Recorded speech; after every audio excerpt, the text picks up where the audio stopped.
Desejamos a todos um feliz dia. Você está no canal Em Busca da Verdade. Desejamos também que a graça e a paz do nosso Deus e Pai e também de seu Filho Jesus possa estar presente na sua vida e na vida de cada um que participa conosco deste canal. Aqui é a Tânia Morim com vocês para mais um vídeo, onde nós vamos dar sequência ao estudo que já iniciamos. Lembramos a todos que o objetivo claro deste canal não é destruir a sua fé em sua denominação religiosa, no seu pastor, no seu ancião, no seu presbítero, enfim, em qualquer uma pessoa que faça parte da sua liderança ou que traga a você a segurança da sua fé. Porém, é levar você a uma séria reflexão baseada simplesmente em fatos documentados, de maneira que você possa tirar suas próprias conclusões. Vamos então acrescentar mais algumas informações sobre a história do vegetarianismo no mundo. É claro que não é nossa intenção aqui nesse vídeo, nem nos nossos próximos estudos, trazer toda a história de forma detalhada de como ocorreu o vegetarianismo no mundo, pois não é esse o nosso foco. Porém,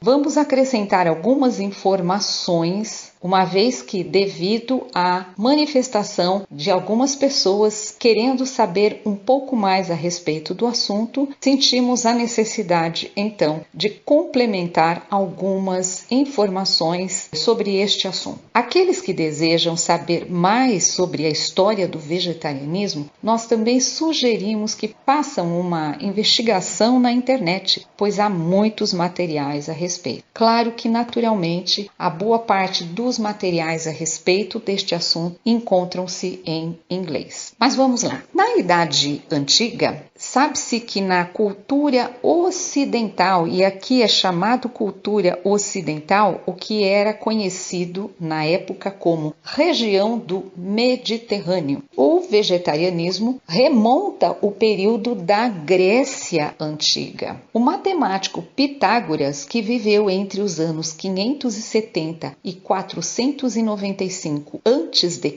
já defendia o vegetarianismo. E de acordo com documentos encontrados datados por volta do ano 530 a.C., a respeito de Pitágoras de Samos, este alegava o parentesco de todos os animais, com base esta para usar de benevolência humana para com as demais ou com as outras criaturas. Durante vários séculos, uma dieta sem carne era comumente chamada de dieta pitagórica, já que, como falamos, este defendia o vegetarianismo. Quando chegamos no século XIX, então surge o termo vegetarianismo ou vegetariano, que se torna popular, substituindo então o termo que era conhecido até então como dieta pitagórica. O filósofo Platão, que viveu entre os anos 428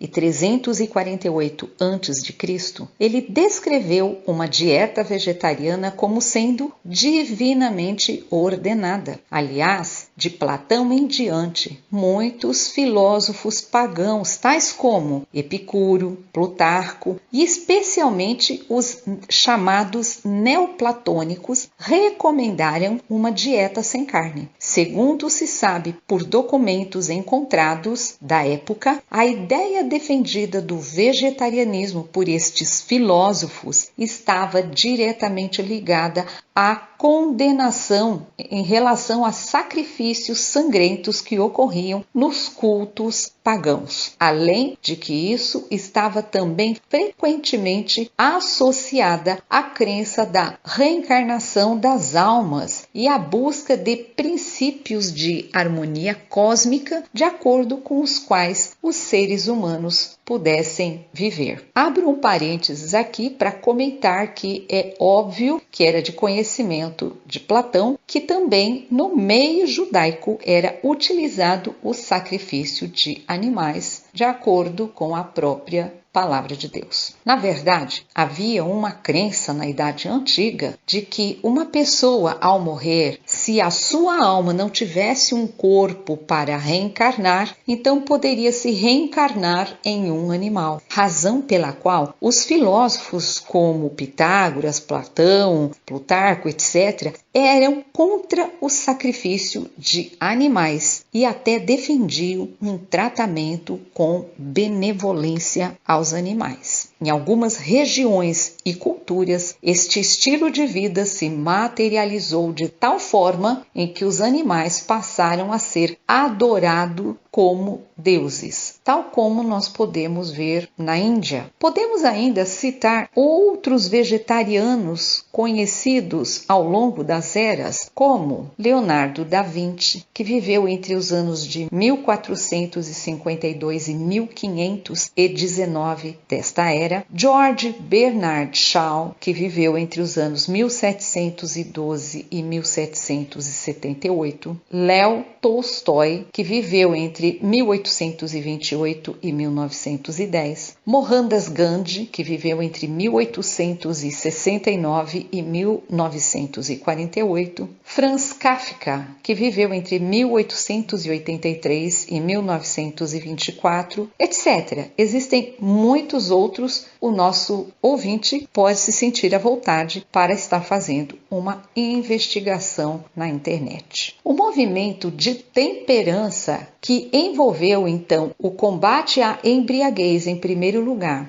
e acompanhado naturalmente com uma alimentação vegetariana, ela ganhou forma lá no final do século XVII. Ela se expandiu durante o século XVIII e se tornou bastante popular, principalmente no século XIX. Uma das razões estava associada à questão da advinda da Revolução Industrial, onde a necessidade de se ter trabalhadores sóbrios para operarem máquinas pesadas que foram desenvolvidas era de extrema importância. Trabalhadores alcoolizados, além de não produzirem o suficiente e adequadamente, causavam grandes acidentes. No final do século XVIII, mais precisamente em 1790, o médico Benjamin Rush, em suas pesquisas, concluiu que o consumo de álcool poderia levar a doenças que levam à falta de controle e, desta forma, recomendou a abstinência como uma única opção de tratamento. Sendo assim, Rush condenou as bebidas destiladas, que, além do vício concluído em sua pesquisa,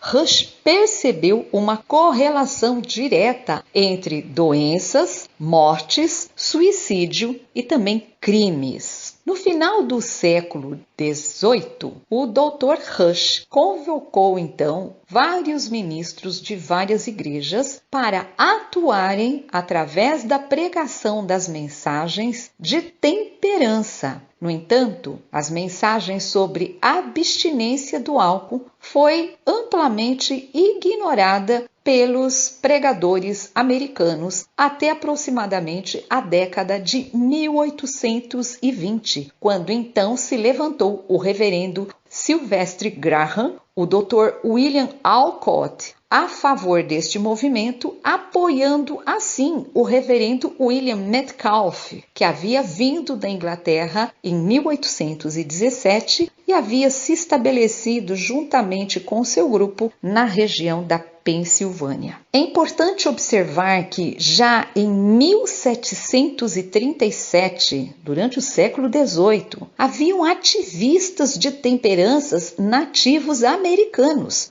fazendo campanha contra o consumo de álcool. Um outro detalhe importante também é que em 1743, o reverendo John Wesley, fundador da então Igreja Metodista, já havia declarado o seguinte, que comprar, vender e consumir bebidas alcoólicas, a menos que absolutamente necessário, são males a serem evitados. Com o renascimento religioso protestante evangélico das décadas de 1820 e 1830, chamado então de Segundo Grande Despertar, os movimentos sociais começaram a almejar uma sociedade perfeita. Isso incluía principalmente a questão do abolicionismo e a temperança. O despertar trouxe consigo um otimismo sobre a reforma moral alcançada por meio de organizações voluntárias. Embora o movimento de temperança não fosse sectário em princípio, o movimento consistia principalmente de frequentadores de igrejas, ou seja, os conhecidos como cristãos. No final do século XVIII e início do século XIX, o movimento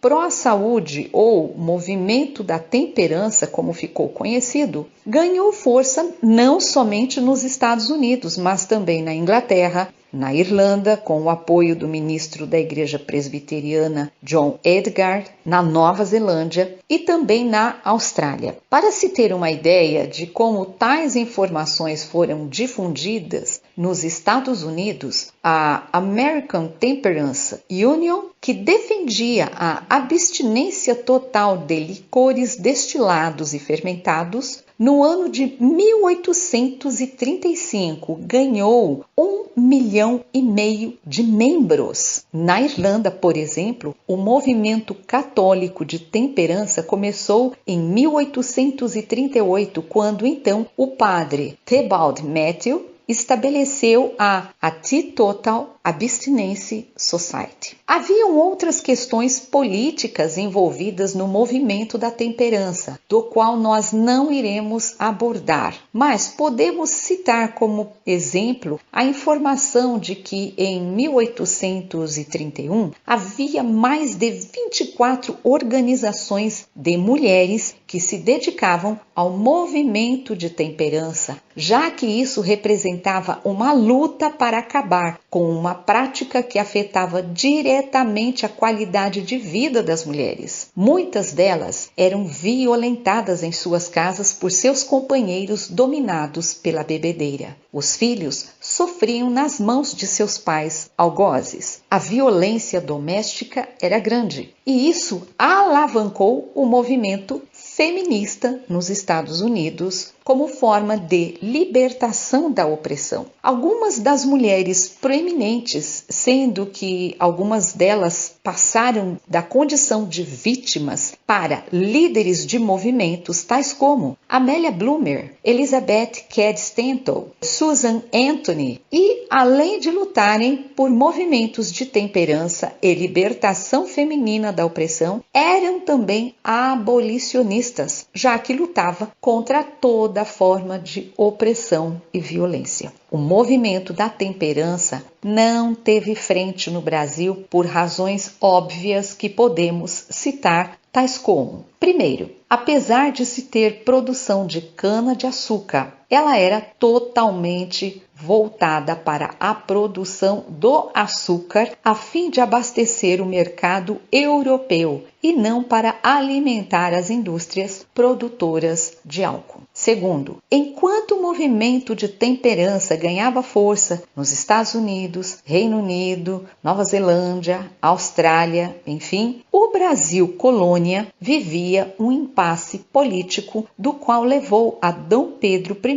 a proclamar a independência do Brasil em 7 de setembro de 1822. Terceiro, o mecanismo de trabalho ainda era muito escravo no Brasil, já que a libertação dos escravos ocorreu somente em 1888, ou seja, a Revolução Industrial demorou para chegar ao Brasil. Quarto, as informações provenientes de fora do Brasil sobre as questões políticas, ou seja, os movimentos que se alavancavam nos Estados Unidos e em outros países, quer sejam vindas da Europa ou mesmo dos Estados Unidos, demoravam cerca de 2 a 3 meses ou até mais para chegar ao Brasil, já que vinham de navio. Quinto, o Brasil, na época, adotava um padrão social e comportamental francês, ou seja, todo o padrão brasileiro era com visão ao que ocorria na França. Os países que vivenciaram o movimento da temperança e, consequentemente, vegetarianismo foram os de língua inglesa, cujo o padrão e estilo de vida era a Inglaterra. Então, como havia padrões distintos, as informações desses locais para o Brasil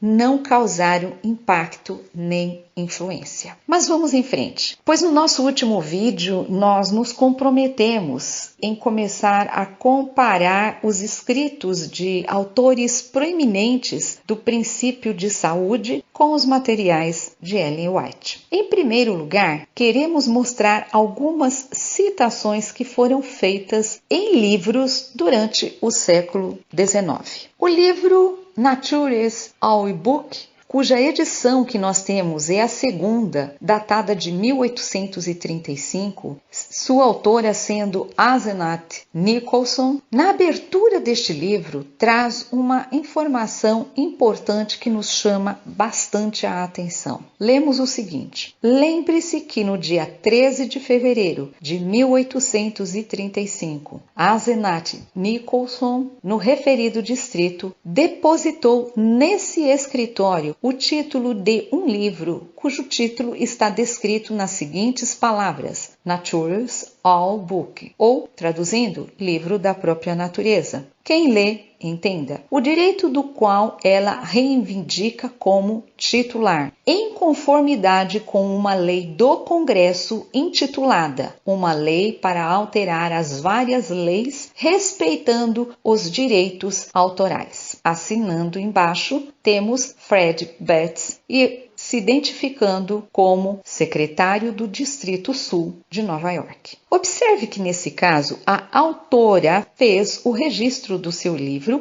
requerendo então o direito autoral sobre ele conforme legislação vigente na época. Não só ela, mas veremos como outros autores também procederam de igual modo. Logo nas primeiras páginas de seu livro, a autora faz uma citação de forma adequada para o padrão da época, utilizando as palavras de Sylvester Graham. Observe o que ela escreve. E aqui terminará a primeira lição, depois de citar as palavras do Sr. Graham, e que elas façam com que os ouvidos de todas as donas de casa formiguem, até que elas experimentalmente tenham provado estas palavras. Abre aspas. A mulher nunca é mais digna do que quando está fazendo um bom pão para o seu marido e seus filhos. Então ela está derramando saúde e contentamento em seu pequeno círculo e espalhando recompensas com uma mão liberal. Fecha aspas. Ainda na página 16 deste livro, a autora informa o seguinte: pimenta preta e vermelha, mostarda e tais tipos de tempero, juntamente com todos os molhos preparados, ou seja, o que a gente chama de especiarias, devem ser totalmente excluídos da mesa da cozinha. Vejamos o que Ellen White diz sobre este assunto. Escreve ela: nesta época de pressa, quanto menos estimulante for a comida, melhor. Os condimentos são prejudiciais em sua natureza. A mostarda, a pimenta, as especiarias, os picles e coisas semelhantes irritam o estômago e tornam o sangue febril e impuro. O estado de inflamação do estômago do bêbado é muitas vezes pintado para ilustrar os efeitos das bebidas alcoólicas. Condição semelhante de inflamação é produzida pelo uso de condimentos irritantes. Dentro em pouco, a comida comum não satisfaz o apetite. O organismo sente a necessidade, forte desejo de alguma coisa mais estimulante. Encontramos isso em A Ciência do Bom Viver, na página 325. Este livro de Ellen White foi editado pela primeira vez em 1900 5. Ao compararmos os dois textos, podemos observar que a primeira autora escreveu o seu livro em 1835 e já era, na época, recomendado o não uso de condimentos, especiarias e temperos. Porém, somente em 1905, Ellen White escreveu se posicionando contra a utilização, então, de pimentas, mostardas, especiarias, etc. Realmente, nos idos da primeira metade do século XIX, surgiu entre os adeptos da temperança de que a utilização de condimentos, mesmo sendo eles naturais, como o caso da pimenta, mostarda, etc., eram prejudiciais à saúde. Ao fazermos uma rápida investigação sobre o assunto, descobrimos hoje em dia que tais informações não têm qualquer fundamentação científica. É fato que molhos prontos de salada, ketchup, maionese, condimentos industrializados realmente fazem mal, devido à adição de conservantes, glutamatos e elementos químicos misturados, e por isso não são recomendados por quaisquer nutricionistas. No entanto, na época em que tais textos foram escritos, não existiam estes produtos prontos, industrializados para serem adquiridos em supermercados, como nos dias de hoje. Os condimentos e temperos, naquela época, eram normalmente utilizados in natura. Ao se falar da mostarda, por exemplo, produto utilizado há mais de 2000 anos atrás, a ciência comprova hoje que a mostarda tem propriedades medicinais, inclusive sendo anticancerígeno. Ela é rica em minerais essenciais para o funcionamento do nosso organismo. O que a ciência comprova e fala é o que é dito a respeito de qualquer alimento. Tudo em excesso faz mal. Da mesma forma, a mostarda deve ser consumida em doses de 1 a 2 colheres de chá, devido ser hoje em dia industrializada e principalmente pela quantidade de sódio presente. Nós não vamos comentar a respeito da pimenta. Deixamos ao nosso ouvinte investigar sobre a questão da pimenta, pois estas também apresentam grandes benefícios à saúde, sendo recomendadas por autoridades de saúde. Agora, observe. No texto em que Ellen White escreveu, ela afirma que o uso de condimentos promove febre no sangue. É sério isso? Olha, eu não sou médica, mas que eu saiba, febre no sangue é a mesma coisa que febre hemorrágica. E isso é promovido pela presença de um vírus dentro do organismo e não pelo uso de pimenta ou mostarda. Totalmente absurda a afirmação desta senhora. Além disso, para completar a informação, ela termina dizendo que esses condimentos são estimulantes e, consequentemente, vicia. Apesar dela não ter usado a palavra vício, mas ela deixou claro escrito isso nas entrelinhas, tanto que comparou o uso de condimentos com o uso de álcool. Isso não tem o menor cabimento e muito menos base científica. Nossa argumentação sobre o assunto, primeiro, é mostrar que não havia qualquer evidência científica para as crendices que existiam na época em que esses textos foram escritos. Segundo, em relação à autora Asenath Nicholson, a mesma nunca reivindicou para si qualquer titulação devido sua escrita ou crença. No entanto, o mesmo não se pode falar a respeito de Ellen White, que afirmou receber diretamente do trono de Deus todas as informações por ela divulgada e escrita. Veja o que ela mesmo escreveu no livro Testemunho para a Igreja, volume 5, capítulo 5, nas páginas 67 e 68. Leio para vocês. Nestas cartas que escrevo, nos testemunhos que presto, apresento a vocês o que o Senhor me apresentou. Eu não escrevo um artigo no jornal expressando apenas minhas próprias ideias. Eles são o que Deus abriu diante de mim em visão, os preciosos raios de luz brilhando do trono. Como podemos ver claramente, ela diz com todas as letras que tudo o que ela escreveu veio do trono de Deus. Ou seja, nada do que foi escrito por ela foi de suas ideias, mas aquilo que o Senhor teria revelado a ela em visão. Isso foi o que ela deixou muito claro nesse texto. Por fim, um último detalhe é que o assunto de não se recomendar o uso de condimentos, molhos e temperos já ocorria há pelo menos 70 anos antes de Ellen White escrever. Você observou isso? Vamos continuar. No livro de Asenath Nicholson, nas páginas 30 e 31 do livro, nós observamos uma nota de rodapé feita pela autora, onde ela faz menção das crenças de Sylvester Graham, bem como do médico Dr. Belmont. E é muito interessante observar estas informações. Observamos que no texto do livro a autora fala sobre o consumo de peixe fresco, onde lemos que peixe fresco, não pode haver tantas objeções ao peixe fresco que é tirado da água corrente e não comido imediatamente como a carne. Não é tão emocionante, mas o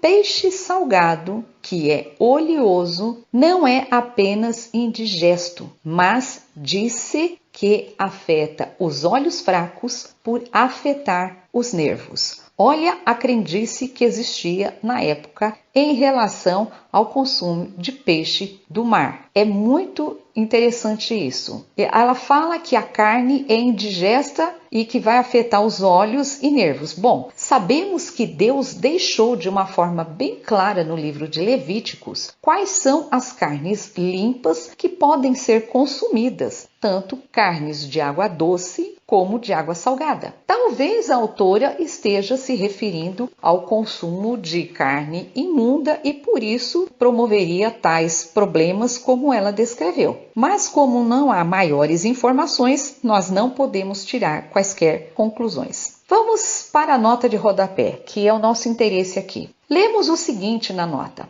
é melhor beber pouco durante a refeição, etc. A razão pela qual o Sr. Graham provavelmente atribuiria para isso é de que os fluidos não digerem, mas saem do estômago logo após serem recebidos e impróprios para o alimento ingerido para ser atuado pelo suco gástrico. Ou seja, a autora aqui está explicando que o suco gástrico age tão prontamente quanto poderia se o fluido ou líquido não tivesse entrado no estômago, junto com o alimento, junto com a refeição. Ela continua dizendo ainda o seguinte: as experiências do Dr. Belmont são uma boa ilustração deste princípio. Ele diz que é uma conclusão errônea que o alimento deve permanecer no estômago 1 hora antes que o trabalho da digestão comece. O suco gástrico está pronto para começar o seu trabalho de digestão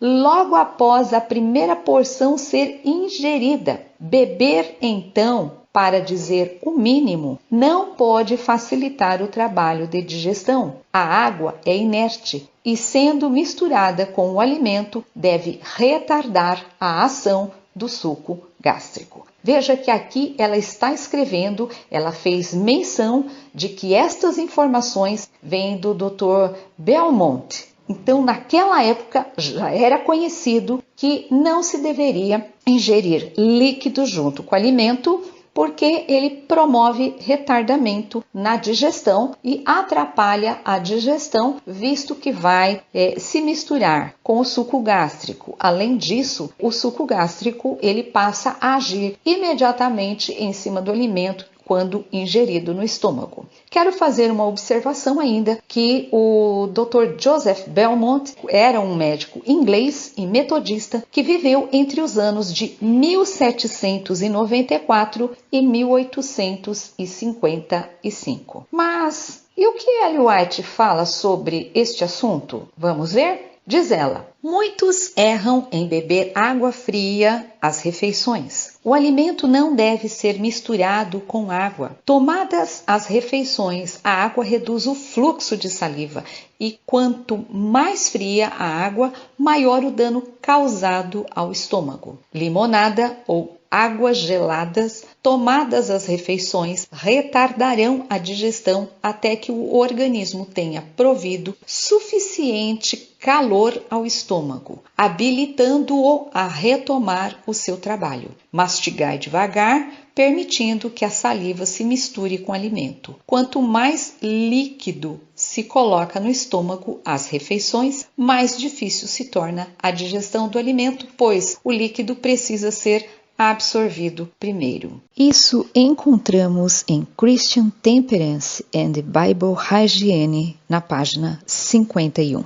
Também encontramos isso em Conselho sobre o Regime Alimentar, na página 106. Pode-se observar aqui mais uma vez que Ellen White está atrasada sobre a informação em relação à ingestão de bebida junto com as refeições em pelo menos 50 anos. Somente nesses dois exemplos, observa-se que o assunto já era tratado quando Ellen White era apenas uma garotinha de cerca de 6, 7 anos. Tais informações já eram conhecidas da medicina. Interessante ainda observar é que a senhora Ausenat escreveu um capítulo nesse mesmo livro denominado An Appeal to Mothers, ou seja, um apelo às mães. Curiosamente, Ellen White escreveu um pequeno livreto chamado An Appeal to Mothers, ou um apelo às mães. Naturalmente, o assunto tratado pelas duas autoras são diferentes. Em relação a este livreto escrito por Ellen White, nós vamos tratar do conteúdo em uma próxima oportunidade. O Dr. William Alcott foi um prolífico autor, tendo escrito sobre vários assuntos, além de assuntos ligados à medicina, já que ele era médico. Sabe-se que o Dr. Alcott condenou os consumos de álcool, café, chá preto, temperos e carnes, e em relação ao uso de condimentos, ele se opôs alegando que eram substâncias estimulantes. Ele rejeitou também o uso de gengibre, erva doce, cardamomo, masses, noz moscada e coentro. Ele também acreditava que o alho, rábano, o melaço e molhos eram drogas repugnantes e indecentes. No seu livro intitulado Tea and Coffee, que traduzindo quer dizer chá e café, publicado no ano de 1839, ele faz todo um trabalho de pesquisa, contemplando desde a história do surgimento do chá e do café, dos costumes em relação ao consumo, até mesmo uma análise medicinal em relação aos mesmos.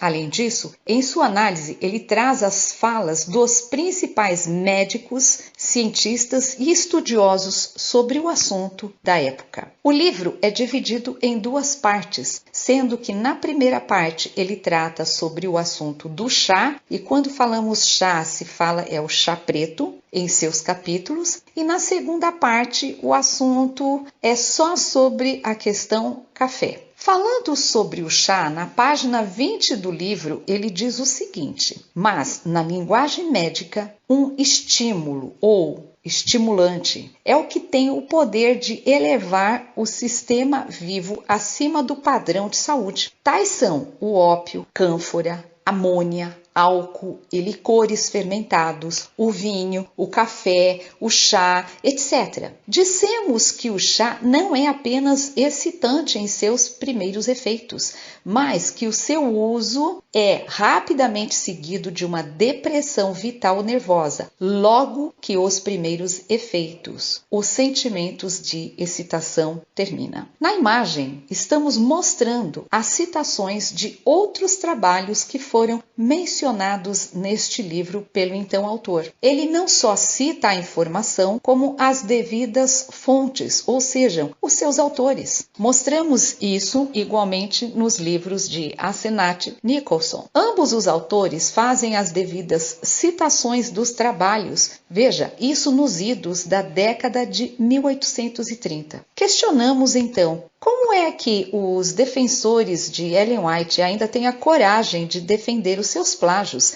alegando que fazer citações naquela época não era uma prática comum? Mostraremos ainda outros livros da época de que não só os autores fizeram os seus registros autorais, bem como também fizeram a devida citação dos textos, mencionando os autores dos textos. Na citação que ele faz na página 47 do livro, estamos falando do Dr. Alcott, ele faz uma citação sobre o livro do Dr. Sylvester Graham, onde ele menciona o livro Lectures on the Science of Human Life, de Sylvester Graham, e ele cita também outras fontes. Desta forma, temos o Dr. Alcott fazendo uma citação direta de um trabalho de Sylvester Graham, que por sua vez fez citações indiretas. Porém, em ambos os casos, tanto Dr. Alcott quanto Sylvester Graham,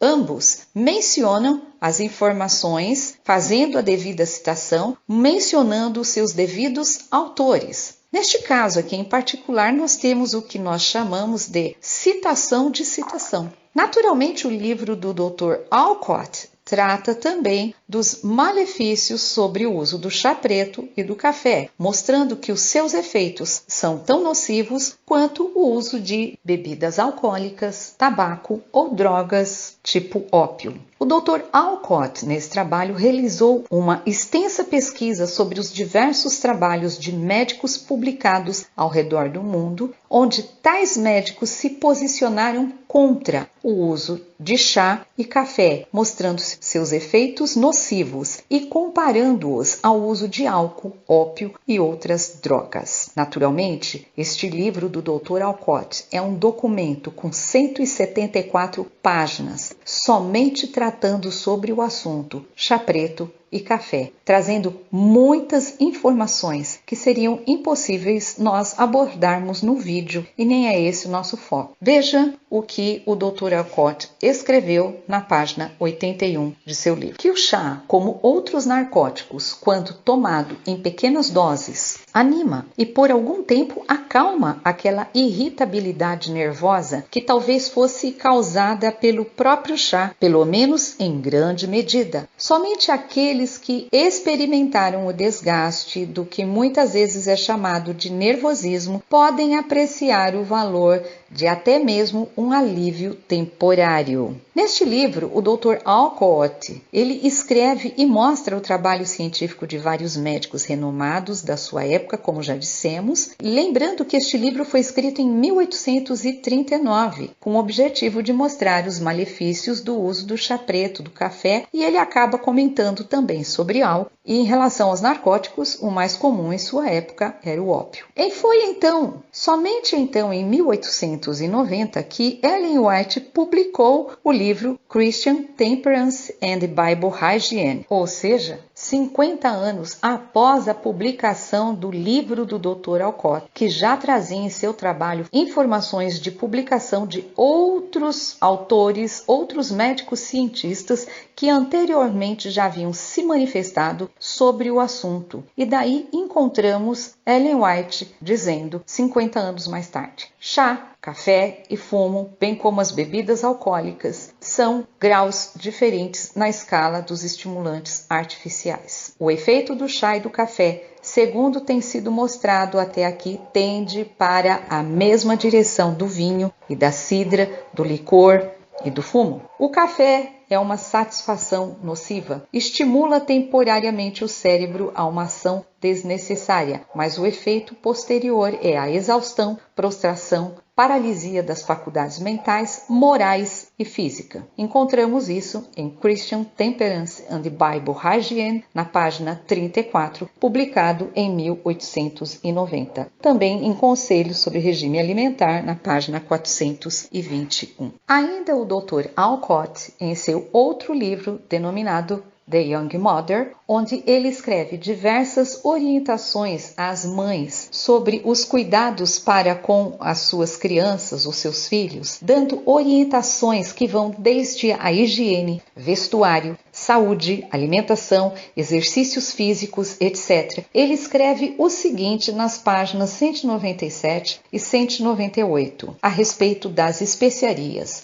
Como elas geralmente são chamadas como noz moscada, maces, pimenta, pimento, cubebes, cardamomo, bagas, dezimbro, gengibre, cálamo, cravo, canela, cominho, coentro, erva doce, salsa, endro, sálvia, manjerona, tomilho, poejo, lavanda, isopo, hortelã-pimenta, etc., são impróprios para o estômago humano, sobretudo na infância, exceto como remédio. Existem vários outros vegetais igualmente censuráveis como o último, embora não possam ser classificados sob o mesmo título. Tais são mostarda, rábano, cebola crua, alho, pepino e picles. Nenhum apetite que não tenha se acostumado a estas substâncias na primeira infância jamais as exigirá. Não que eles, às vezes, não sejam úteis para permitir que o estômago, em todas as idades, se livre de certas substâncias com as quais foi carregado de forma imprópria ou irracional. Este é, sem dúvida, o fato. Espíritos ardentes, que eram conhecidos como as bebidas alcoólicas da época, eles denominavam como espíritos ardentes. Fariam o mesmo. E é em vista de tal efeito, em geral, que os escritores médicos falaram em seu favor. Alguns estimulam o estômago a se livrar de uma carga de frutas verdes, outros de uma carga de alimentos gordurosos ou salgados,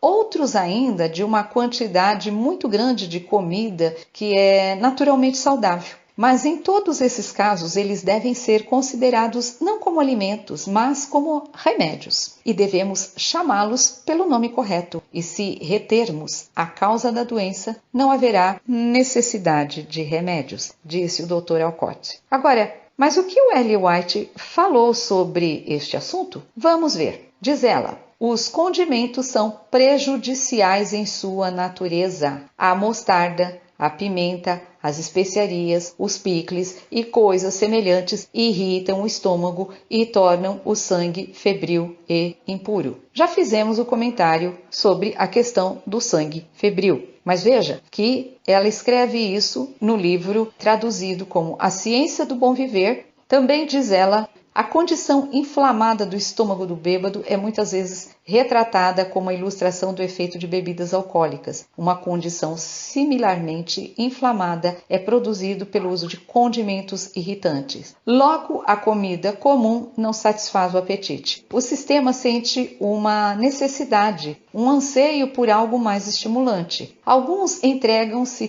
tanto ao seu gosto que, a menos que tenham o próprio alimento que ele exige, não encontram prazer em comer. Se os condimentos e alimentos condimentados são colocados diante deles, eles fazem o estômago funcionar aplicando este chicote de fogo, pois foi tratado de tal maneira que não aceitará alimentos não estimulantes. As especiarias, a princípio, irritam o revestimento macio do estômago, mas, finalmente, destrói a sensibilidade natural dessa membrana delicada. O sangue torna-se febril, as propensões animais são despertadas, enquanto as faculdades morais e intelectuais são enfraquecidas e se tornam servos das paixões mais baixas. Gente, é simplesmente absurdo o que nós acabamos de ler aqui. Primeiro, ela falando, já havíamos feito um comentário, mas novamente vamos comentar, ela falando que as especiarias vão irritar o revestimento do estômago, que esse revestimento é macio. O ácido com o qual o estômago digere é um ácido muito forte, portanto, jamais as membranas do estômago podem ser macia, mas elas têm que ser altamente resistentes para suportar o suco gástrico, que é é extremamente ácido, senão a digestão não consegue ocorrer. Além disso, já fizemos o comentário, não vamos comentar mais sobre o fato dela colocar aqui que o sangue se torna febril, mas dizer que propensões animais são despertadas no ser humano, que o ser humano perde as suas faculdades morais e intelectuais, isso é algo simplesmente absurdo.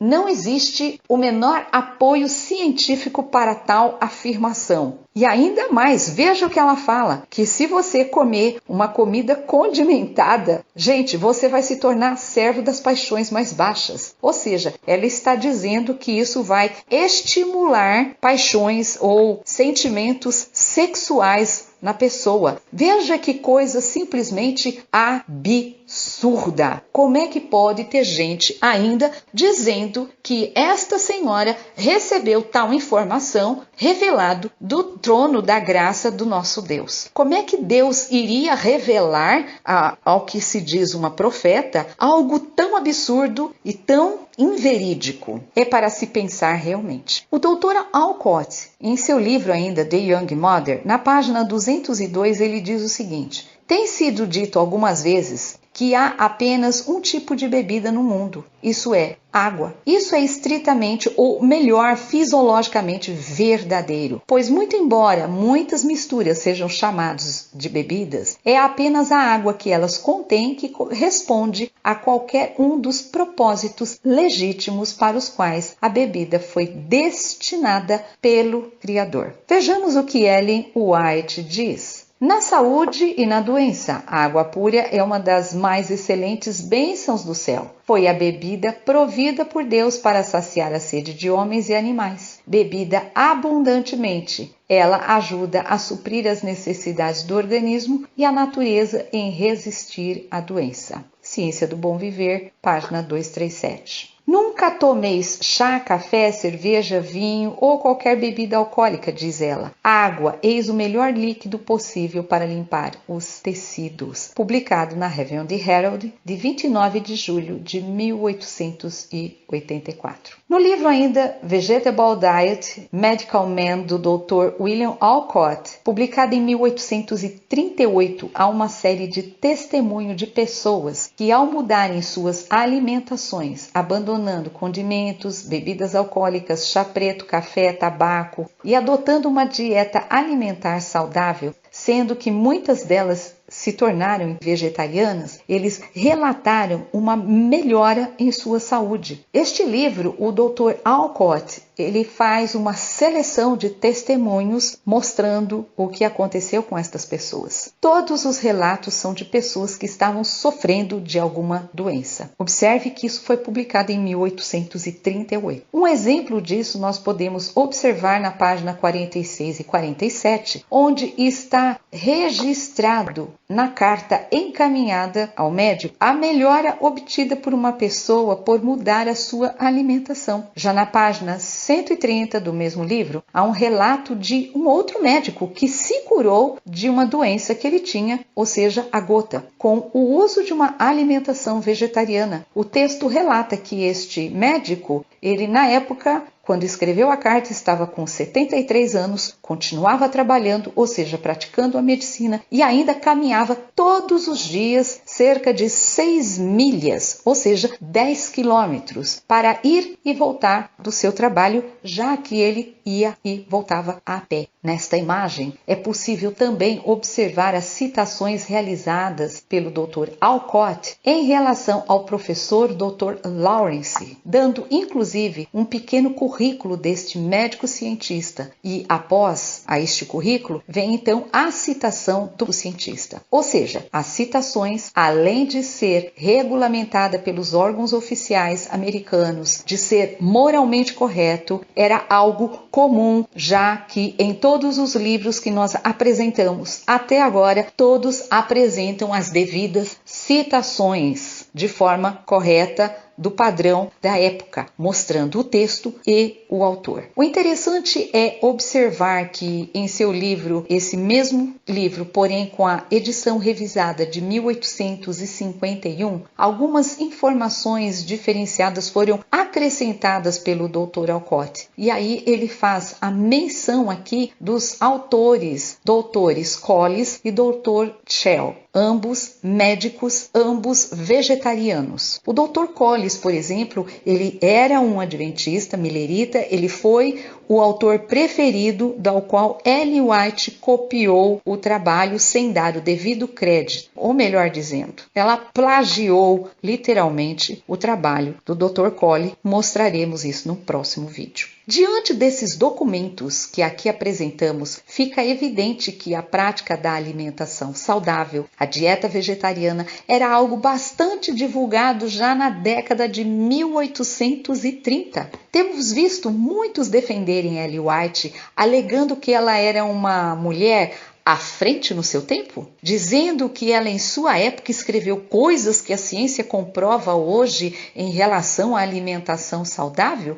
No entanto, o que nós vimos é que a ciência do século XIX muito já comprovava do assunto que foi publicado, muitos anos antes de Ellen White começar a escrever ou ter a sua suposta visão de saúde. Também é fato que muitas das coisas que ela escreveu a respeito de condimentos, por exemplo, que eram crenças comuns da época e não havia base científica, hoje a ciência mostra exatamente o contrário, como nós mostramos. Então, diante destas informações que nós apresentamos aqui, nós fazemos o seguinte questionamento: foi realmente Ellen White uma mulher à frente no seu tempo? Ou ela estaria muito atrasada? Tipo assim, uns 50 anos. Não vamos ser hipócritas. Vamos responder a esse questionamento, mas vamos ser honestos e verdadeiros ao responder isso. Os materiais que nós apresentamos são da década de 1830. Ellen White diz que teve sua